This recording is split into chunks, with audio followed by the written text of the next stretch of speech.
Hello guys, দেখুন বেগুন আর ঝিঙে একসঙ্গে ভেজে নিচ্ছি।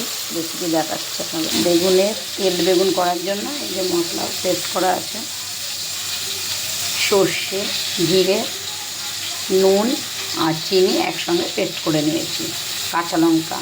এবার এটা এর মধ্যে কালো জিরে, শুকনো লঙ্কা দিয়ে বেগুনটা ভেজে নিয়েছি। এবার মশলা পেস্ট করে রেখেছিলাম দিয়ে দিলাম, মশলা পেস্ট দিয়ে দিয়েছি। দিয়ে এবার একটু নাড়িয়ে নিচ্ছি। বেশি না, 2 মিনিট লাগবে এটা হতে।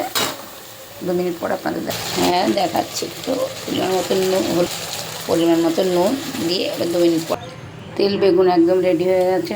তেল বেগুন মানেই বুঝতে পারছেন একটু তেল দিতে হবে বেশি। রেসিপি আপনাদের দেখে দিয়েছি। পাতা বাটা, এর মধ্যে চিনি, নুন, হলুদ দিয়ে একবারে কাঁচা লঙ্কা দিয়ে পেস্ট করেছি, করে কেটে দিলাম। তারপরে এটাও দিয়ে দিলাম, সর্ষে তেল, শুকনো লঙ্কা, কালো জিরে ফোড়ন দিয়ে কুমড়ো পাতা বাটাটা দিয়ে দিলাম। দিয়ে নাড়িয়ে চাড়িয়ে নেব। 2 মিনিট পরে আপনাদের দেখাচ্ছি। কুমড়ো পাতা বাটা একদম রেডি। দেখলেন, এর মধ্যে রসুন সম্বারে দিলেও ভালো লাগে। আর এটা নিরামিষই করেছি। কালো জিরে, কাঁচা লঙ্কা, কালো জিরে, শুকনো লঙ্কা ফোড়নে দিয়েছি, সর্ষের তেল ফোড়নে দিয়েছি, আর কাঁচা লঙ্কা, নুন, চিনি পরিমাণ মতন দিয়ে একসঙ্গে পেস্ট করে নিয়েছিলাম। একটু হলুদ দিয়েছি তার মধ্যে, দিয়ে পেস্ট করে দেখলেন তো কীভাবে বসালাম। এইভাবে করবেন, খুব ভালো লাগবে। একটু সর্ষের তেলটা দিলে বেশি স্বাদ লাগে। আর তেল পটলটা তো রেসিপি দেখিয়েছি।